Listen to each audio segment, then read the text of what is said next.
बिस्मिल्लाहिर्रहमानिर्रहीम। आज के प्रोग्राम के साथ मैं हूं रसूलुल्लाह मलिक। नाज़रीन, अक़वाम मुत्तहिदा समेत कई ममालिक दुनिया के मुतालबा कर रहे हैं कि इसराइल और ईरान के माबैन जंग बंदी होनी चाहिए, क्योंकि जिस तरीके से ईरान ने जहारियत का मुजाहरा किया, ईरान पर हमला किया, वहाँ की फ़ौजी लीडरशिप को निशाना मिलाया, उसके बाद ईरान को इस बात का हक़ हासिल है कि वो अपना जवाब भी दे और अपना बदला भी ले। पाकिस्तान भी इस बात का मुतालबा कर रहा है कि ईरान के साथ होने वाली ज़्यादती, ईरान पर होने वाली जारियत, हम उसकी मजम्मत करते हैं और हम समझते हैं कि जंग बंदी फिलफौर होनी चाहिए। अमेरिका ने भी ये कहा कि 2 हफ्तों के लिए वो ईरान पर हमले को मौखर कर रहा है, लेकिन सवाल ये पैदा होता है कि अमेरिका को हमला करने की ज़रूरत क्या है। अमेरिका से भी ये कहा जा रहा है, दुनिया के कई ममालिक अमेरिका से कह रहे हैं कि वो इस जंग के अंदर मत कूदे, इस जंग के अंदर कूदने से इस खित्ते के अंदर सूरत हाल बिगड़ सकती है। फिर आखिर क्या कसूर है उन बेगुनाह इंसानों का जिनके ऊपर इस वक्त बम बरसाए जाते हैं, जिनके ऊपर मिसाइल फायर किए जाते हैं? क्योंकि देखा जाए तो इसराइल ने गज़ा के अंदर जो जुल्म सितम ढाए, उसकी मिसाल भी दुनिया में कहीं कम ही मिलती है। इसराइल फ़लस्तीनियों पर जुल्म ढाता हुआ ईरान के ऊपर अब गोले बरसा रहा है। ईरान उसका जवाब दे रहा है, लेकिन ये जंग किस तरफ जाती हुई दिखाई देती है, इसका भी जायज़ा लेंगे। अगर मुज़ाकरात होते हैं, बातचीत होती है, टेबल पर बैठ के दोनों ममालिक बातचीत करते हैं, तो अब किसकी पोजीशन मुस्तहकम होगी कि बातचीत में उसका पलड़ा भी भारी रहेगा। ये भी आज के प्रोग्राम का मौजू होगा। लेकिन साथ ही साथ पाकिस्तान के army chief field marshal Syed Asim Munir का दौरा अमेरिका, वो ख़बरों की ज़ीनत बना हुआ है। न सिर्फ पाकिस्तान बल्कि दुनिया भर में ख़बरों के चर्चे भी हैं, तबसरे भी किए जा रहे हैं, तज़किये किए जा रहे हैं, और हिंदुस्तान के अंदर तो चीखो पुकार अब सबको सुनाई देने लगी है। फिर पाकिस्तान के अंदर जो सियासी सूरत हाल है, सियासी बेचैनी है, उसमें एक बार फिर जो है वो तेज़ी आती हुई दिखाई देती है। खैबर पख्तूनख्वा के वज़ीर-ए-आला कहते हैं कि उनकी हुकूमत के ख़िलाफ़ साजिशें हो रही है। ये साजिशें कौन कर रहा है? अगर वो बजट मंजूर ना देने होने की धमकी दे रहे हैं तो आखिर ऐसी नौबत क्यों आई है? इस पर भी बात करेंगे। आज मेरे साथ मौजूद हैं मुल्क के सीनियर सहाफ़ी तज़कियाकार जनाब अमीर अब्बास साहब। अमीर अब्बास साहब, बहुत शुक्रिया आपका। और मुज़म्मिल सोहरवर्दी साहब, सीनियर सहाफ़ी, सीनियर तज़कियाकार, आज के प्रोग्राम में शरीक गुफ्तगू होंगे। और कुछ देर के लिए हम आपको पेशावर भी लिए चलेंगे, जहाँ लिहाज अली जो हमारे ब्यूरो चीफ हैं वो भी मौजूद होंगे। उनसे भी पूछेंगे कि आखिर खैबर पख्तूनख्वा में हो क्या रहा है, क्या सूरत हाल है, इसका भी जायज़ा लेंगे। लेकिन प्रोग्राम का आगाज़ अमीर अब्बास साहब मैं आपसे अगर करूँ, इस वक्त अगर देखा जाए तो पलड़ा किसका भारी है? मुज़ाकरात की अगर बात हो रही है, अगर कल टेबल पे बैठ के जंग के बाद मुज़ाकरात तो होने ही होते हैं, ईरान और इसराइल के माबैन कौन उन मुज़ाकरात के अंदर जो है अपनी बात मनवा सकेगा? बहुत शुक्रिया मलिक साहब, आपका मुझे अपने प्रोग्राम में शिरकत की मौका देने का।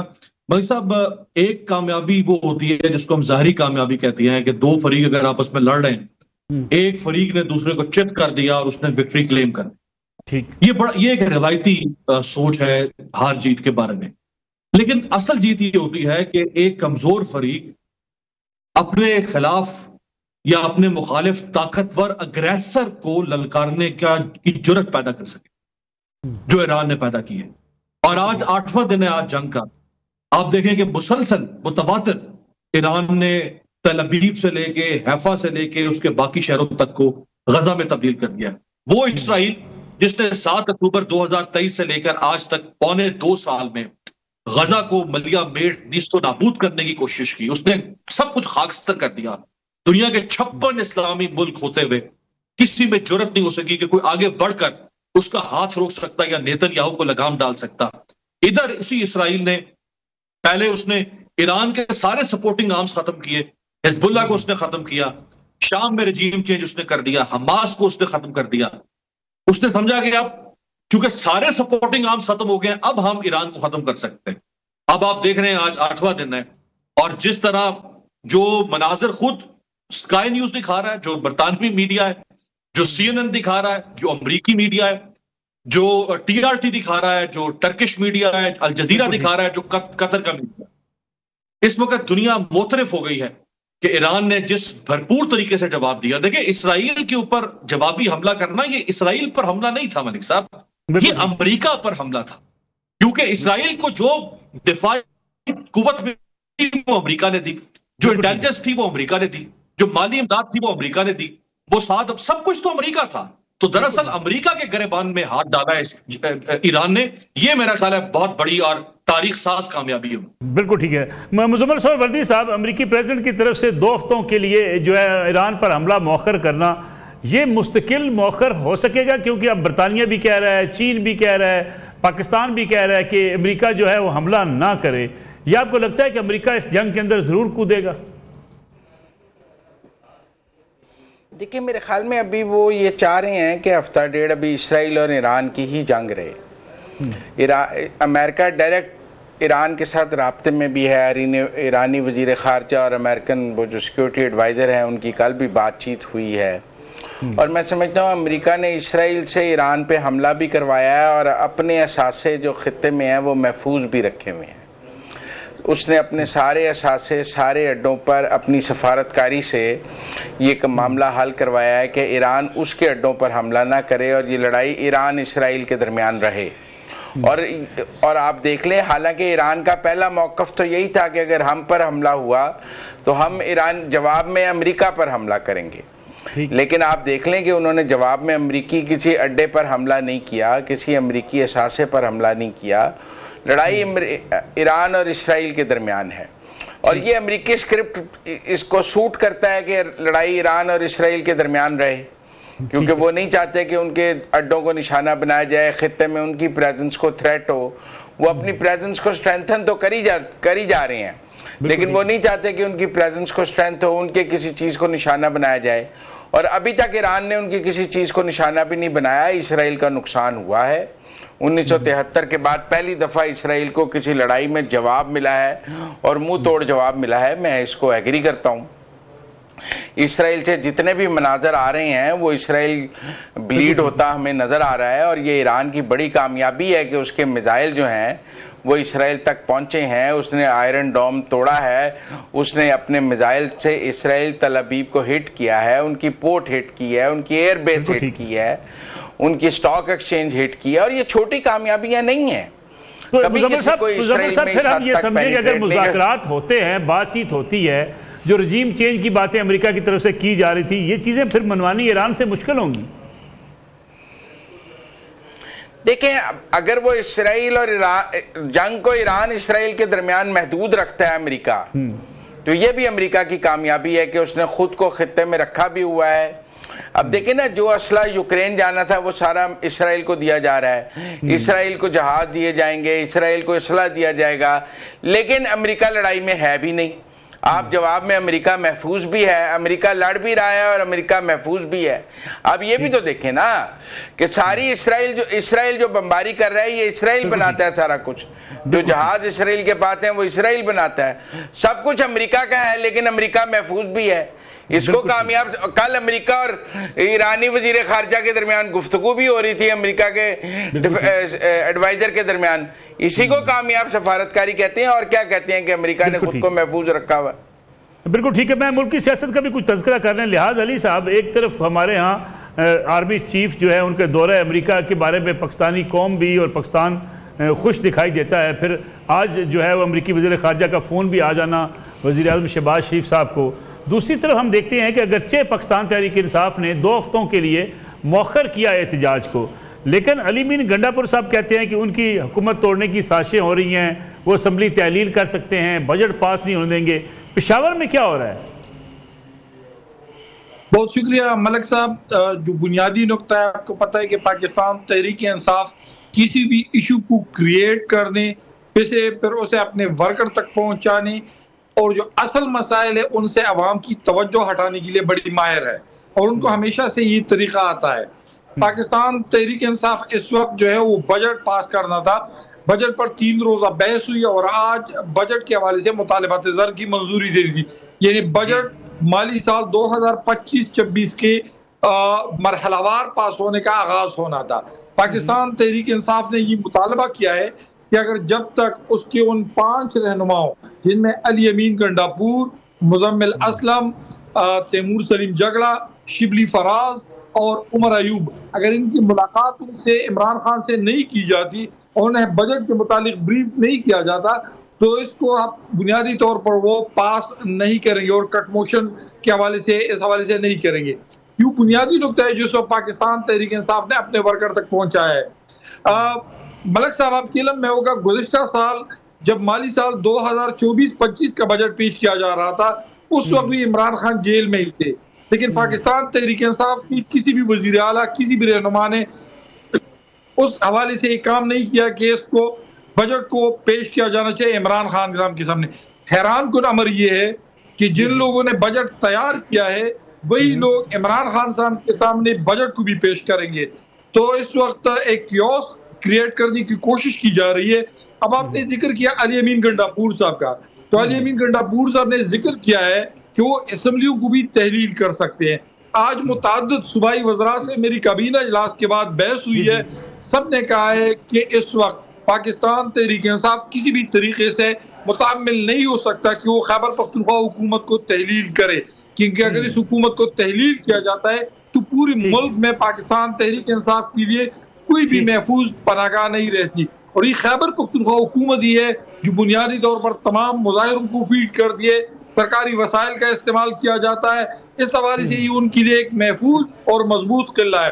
चले मैं एक ब्रेक ले लूं, मैं लिहाज अली साहब मैं एक ब्रेक ले लूं। ब्रेक से जब वापस आएंगे तो आपसे ये भी पूछेंगे कि फिर साजिशें कौन कर रहा है अली अमीन गंडापुर साहब के खिलाफ, इस पर बात करेंगे एक ब्रेक के बाद।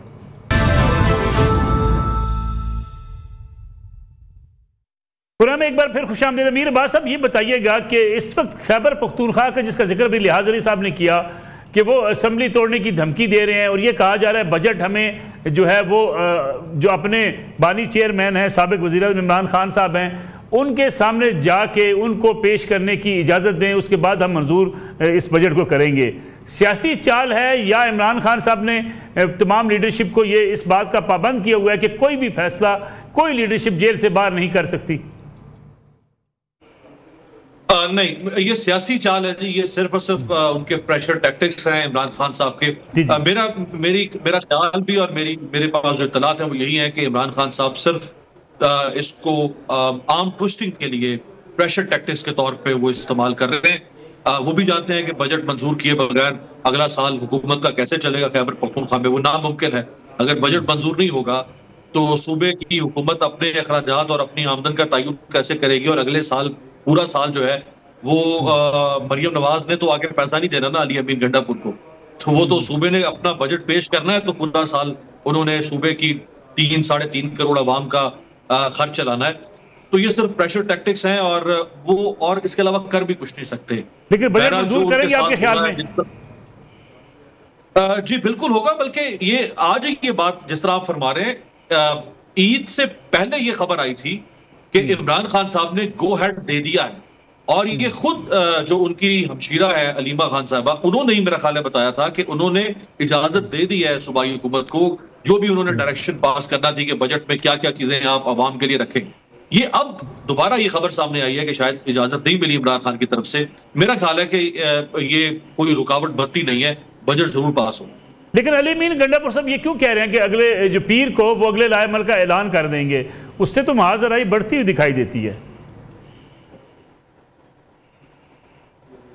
वो कैसे लाएबल का ऐलान कर सकते हैं साहब, क्योंकि अभी तो इमरान खान साहब ने, आपको यकीनी तौर पे आपके इल्म होगा, उन्होंने ईरान और इसराइल की सूरत हाल के बाद उन्होंने तकरीबन 2 हफ्ते तक जो अपनी एहतजाजी तहरीक थी उसको भी मुलतवी कर दिया था। तो अभी तो ये मामला जब तक रीजनल स्टेबिलिटी नहीं आती है, मेरा नहीं ख्याल कि इमरान खान किसी एहतजाजी तहरीक की कॉल देंगे, और वो कॉल जो है वो अली अमीन तो दे नहीं सकते, चूंकि इमरान खान ने एक कमेटी बनाई है जिसमें सलमान अकरम राजा और उमर अयूब साहब शामिल हैं, और जुनेद अकबर जो है वो सूबाई सदर हैं। तो अली अमीन गंडापुर साहब के पास तो मेरा नहीं ख्याल कि आप कोई वो मैंडेट है कि वो पार्टी की कोई एहतजाजी तहरीक की कॉल दें या उसको शुरू कर सकते हैं।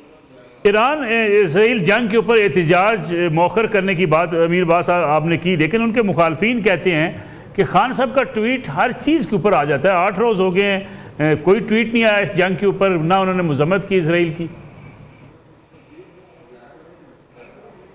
देखें, ये फिर वही घटिया किस्म का जो मुखालिफिन है इमरान खान साहब के, वो जो ये यहूदी कार्ड और कभी कोई कार्ड एक दूसरे के खिलाफ, ये जितने भी हमारे सियासतदान हैं, वो नवाज शरीफ हो, इमरान खान हो, आसिफ जरदारी हो, मेरा कम अज कम मेरी जात की हद तक इख्तलाफ अगर हो सकता है तो वो उनके तर्ज सियासत पे हो सकता है, तर्ज हुक्मरानी पे हो सकता है।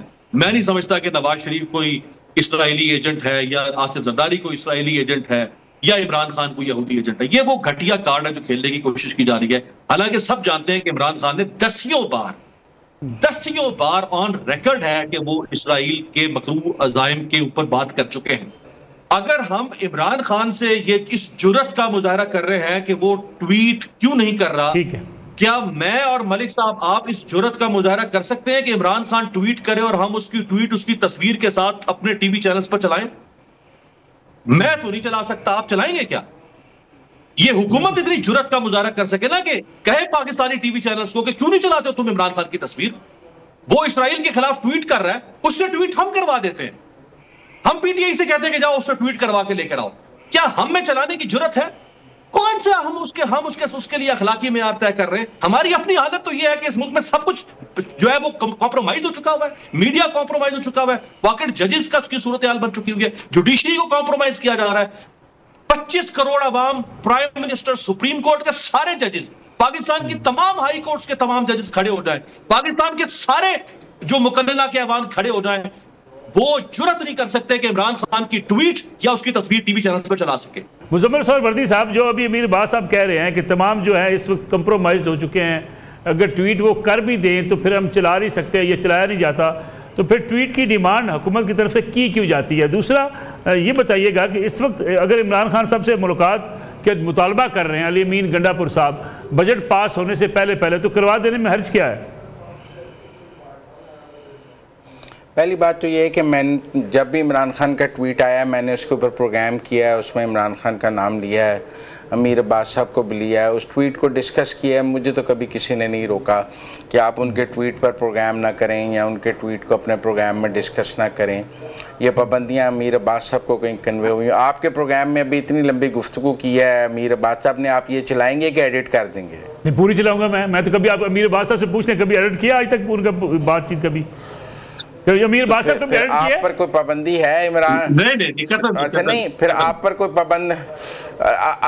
पाबंदी है? अमीर अब्बास साहब जाने और उनके पाबंदी। अच्छा अमीर अब्बास साहब जाना, चलिए जी, आपको तस्वीर पसंद है, मैं नहीं चलाता, मुझे नहीं पसंद है, मेरा राइट है। आपको पसंद है आप अपने प्रोग्राम में चलाएं, कोई पाबंदी है तस्वीर चलाने? क्यों ना चलाएं? मीडिया आजाद है, जो जिसको मर्जी चलाए, को आपकी डिक्टेशन लेगा मीडिया। मेरा और आपका काम तो नहीं है कि मैं कहूं कि मुझे नवाज शरीफ पसंद नहीं है मैं तस्वीर नहीं चलाऊंगा। ये मेरा और आपका काम नहीं। मीडिया की अपनी सेंस है कि उसने क्या चलाना है क्या नहीं चलाना है, ये कोई ऐसी बात नहीं है। बाकी मुकाफात अमल है, जो लोगों की तस्वीरें बंद कराता रहा है, आज आपको ना पसंद होगी इमरान खान की तस्वीर। जी मुकाफात अमल हो गया जी। जो लोगों की तस्वीरें जो देखें, ये दुनिया में मुकाफात अमल देखना है तो इमरान खान को देखें। आपको मुकाफात अमल का हर सवाल का जवाब इमरान खान में नजर आएगा। वो कैसे? लोगों की तस्वीरें और उनकी कवरेज बंद कराता कराता आज अपनी करा बैठा है, क्योंकि ये रवायत उसने शुरू की थी। उसके साथ होना था, क्यों नहीं होना था? उसने किया नहीं। वो कहते थे इमरान अपना मियां नवाज शरीफ सजा याफ्ता है, इसलिए उनकी खबरें बंद की गई। तो ये हाजी याफ्ता है, ये भी सजा याफ्ता है। तोहफे खा गया, ये नहीं सजा याफ्ता। तो जो मुकाफात अमल का शिकार है, जो बीजा है वो काट रहा है, जो मुखालफीन के साथ किया है वो उसके साथ हो रहा है। ये समझें, कोई मोमन नहीं है, कोई इंसाफ उसके साथ ना इंसाफी नहीं हो रही। ठीक है, मैं आता हूँ वापस आपकी तरफ। रियाज अली साहब, ऐसे तो लगता ही है कि जैसे अली अमीन गंडापुर साहब विकेट के दोनों तरफ खेल रहे हैं। इमरान खान साहब को भी खुश कर लेते हैं, कारकुनों को भी खुश कर लेते हैं, हुकूमत को भी, और अपनी मुक्तदरा को भी खुश कर लेते हैं। मलक साहब, आपको पता है कि गुज़िश्ता रमज़ानुल मुबारक पर कोर कमांडर हाउस में इफ्तार पार्टी का भी एहतमाम हुआ था। तो आपकी जो दोनों तरफ से खेलने वाली बात है वो अलग साइड पे है। मलक साहब, आप खैबर पख्तूनख्वा के बजट का थोड़ा सा अगर देख लें तो ये बजट बेसिकली IMF की शर्त के मुताबिक 157 अरब रुपए का सरप्लस है। ये जब से IMF के साथ हमने माहिदा किया है तो खैबर पख्तूनख्वा हुकूमत ने गुज़िश्ता 100 अरब रुपए और इस साल 157 अरब रुपए का सरप्लस बजट पेश किया है। तो पहला नुकता तो ये है कि IMF की शर्त वगैरह जो है वो मानी जा रही है। दूसरी बात जो ये है कि इस वक्त खैबर पख्तूनख्वा में कई अहम मौज़ूआत करप्शन की स्कैंडल्स रोजाना की बुनियाद पर आ रहे हैं। तो उस तमाम उमूर से तवज्जो हटाने के लिए पाकिस्तान तहरीक इंसाफ ने ये बजट वाला शोशा छोड़ा है। यकीन जानिए, जब जनवरी 2023 में खैबर पख्तूनख्वा में पाकिस्तान तहरीक इंसाफ और पंजाब में भी पाकिस्तान तहरीक इंसाफ की बनी बनाई हुकूमत का खात्मा किया गया, तो फिर पाकिस्तान तहरीक इंसाफ को पता चल गया कि उसके पास पूरे मुल्क में कोई भी महफूज ठिकाना नहीं है। इस वक्त पाकिस्तान तहरीक इंसाफ के लिए महफूज ठिकाना है। जो भी जिस कारकुन की भी अगर कोई चाहिए तो पेशावर हाई कोर्ट से वो सफरी जमानत ले लेता है या उसकी जमानत भी हो जाती है। आपके इल्म में होगा कि पीटीआई के ऐसे रहनुमा भी हैं कि जिसको एक दिन में 56 मुकदमात में जो है वो जमानत मिली है, एक रहनुमा को। तो बुनियादी तौर पर इसको खैबर पख्तूनख्वा उसके लिए सबसे महफूज ठिकाना है। बजट पास कर लेंगे, कोई हुज्जत निकाल लेंगे, मुलाकात हो जाती है तो तवक्को ये है कि मुलाकात हो जाएगी। जी ठीक है, लिहाजा हमें एक और ब्रेक लेनी है। इस कमर्शियल ब्रेक के बाद वापस आते हैं। में एक बार फिर खुशामदीद। अमीर अब्बास साहब, अभी जिक्र किया जो मुजम्मिल सोहरावर्दी साहब ने, जिसमें उन्होंने कहा जी कि ये मुकाफात अमल है। ये बात तो हकीकत है कि इमरान खान साहब के दौर में ही मरीम नवाज़ की तकारीर जो है वो बंद कर दी जाती थी, मियाँ नवाज शरीफ की तकारीर पर पाबंदी लगा दी गई, फिर उनकी तस्वीर पर भी पाबंदी लगा दी गई। अगरचे इमरान खान साहब के ऊपर ठीक है कई पाबंदियाँ भी लगी, कई मना भी किया गया, लेकिन आज भी इमरान खान साहब का हम तो नाम लेते हैं। आप हमेशा हमारे प्रोग्राम में या कोई भी बात करे उनका तज़किरा भी होता है, लेकिन क्या इमरान खान साहब ने खुद इसकी बुनियाद ही रखी जो मुजम्मिल साहब जिसका जिक्र कर रहे हैं? मैं ना आपको मुश्किल में डालना चाहूंगा, ना मुजम्मिल साहब को, और ना मैं ये कहना चाहूंगा कि आए हम दावा करते हैं एक दूसरे के साथ कि हम इमरान खान की तस्वीर चलाएं, तो मैं आपको मुश्किल में डालता हूं। जहां तक बात है मुजम्मिल साहब की कि ये मुकाफात अमल है, कोई डेमोक्रेटिक सोच रखने वाला शख्स ये नहीं कह सकता जो शख्स रियासत के इंतकाम का निशाना बन रहा हो और हाइब्रिड सिस्टम के इंतकाम का निशाना बन रहा हो, उस शख्स को विक्टिम ब्लेमिंग करना, उस शख्स को जो मजलूमियत के साथ दीवार में चुदवाया जा रहा हो, कहा जाए कि ये इसलिए सब कुछ हो रहा है कि ये मुकाफात अमल। अगर ये मुकाफात अमल है मलिक साहब, तो फिर जो जुल्फिकार अली भुट्टो को फांसी दी थी ज़ियाउल हक ने, फिर वो भी मुकाफात अमल था।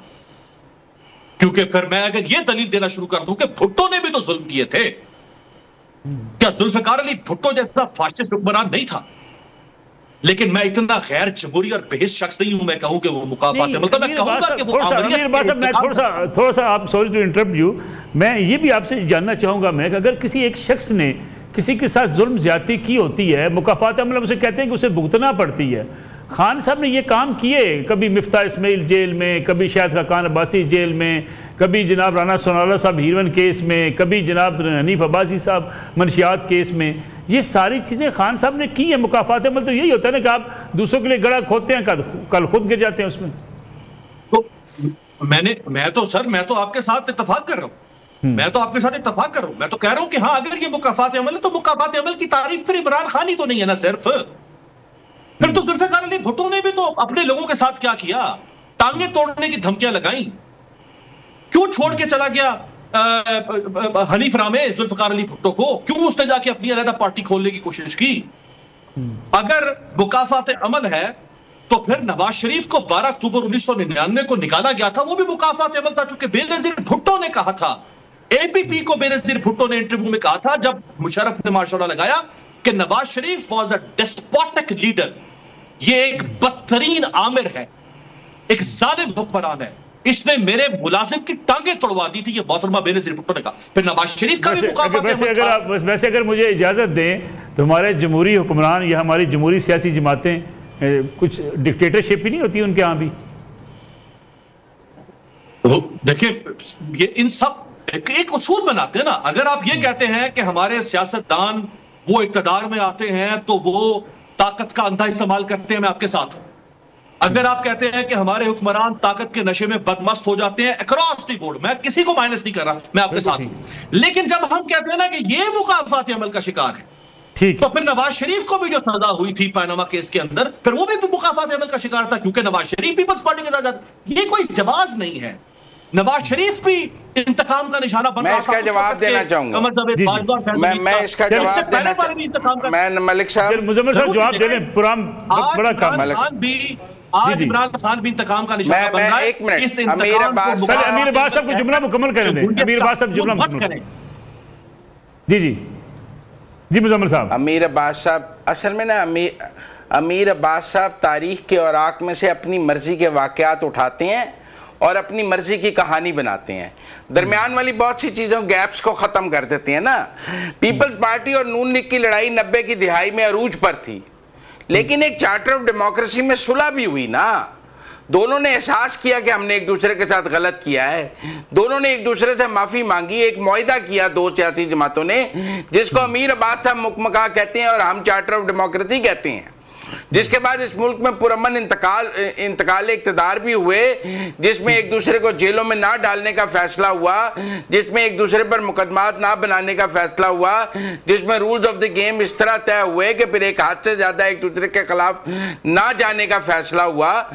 लेकिन खान साहब ने आके तो उसको मुकम्मल करार दिया और वो 90 की दिहाई को वापस लाए। साहब इस मौक़िफ़ के मुखालफिन ये कहते हैं कि मियां नवाज शरीफ फिर कोर्ट पहन के यूसुफ गिलानी साहब के खिलाफ चले गए कोर्ट में उनको हटाने के। सर कोई नहीं गए, एक दिन अदालत ही गए ना, उन्होंने को उठा के बाहर फेंकने की देखे। आप फिर इकट्ठे हुकूमत भी बनाई, फिर आपस में इकट्ठे नहीं देखें, फिर दोनों आपस में एक दूसरे को मिलते भी हैं, इकट्ठे बैठते भी हैं नेशनल इश्यूज पे।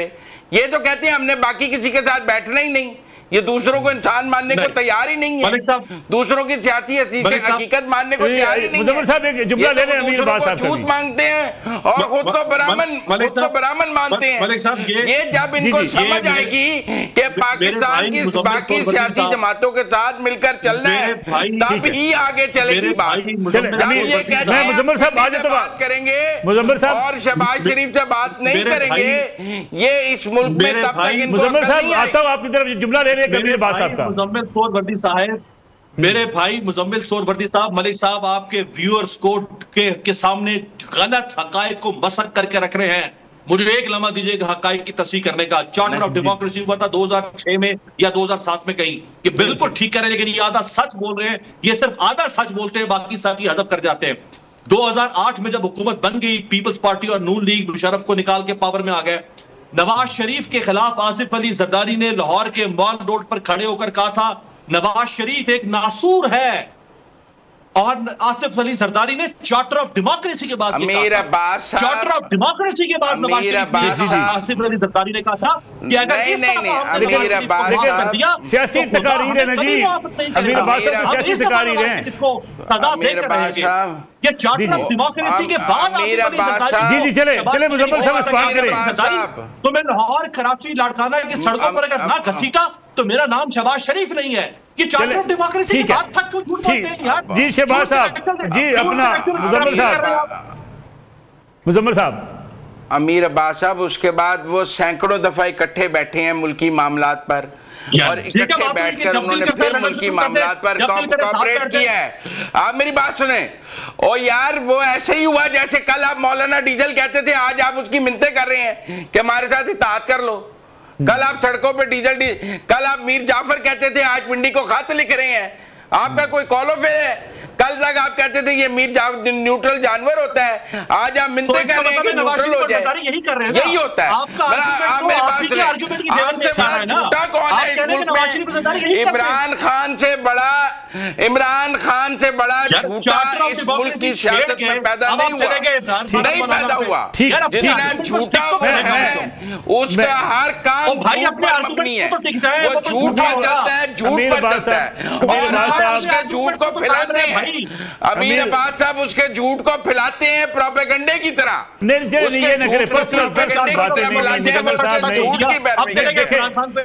देखिए मुजम्मिल साहब, अमीर अब्बास साहब, पर्सनल हमारी देखिए हमारी एक नुक्ता नज़र हो सकता है, लेकिन पर्सनली हम शायद एक दूसरे को हिट नहीं करना चाहिए। मैं लेकिन चूँकि प्रोग्राम का वक्त ख़त्म हो गया, मैं आप दोनों से इजाज़त चाहूँगा। लिहाज अली साहब आपसे माजत कि आपको इस गर्मा गर्म बहस में जो है मौका ना मिल सका, चूँकि प्रोग्राम का टाइम ही ख़त्म हो गया।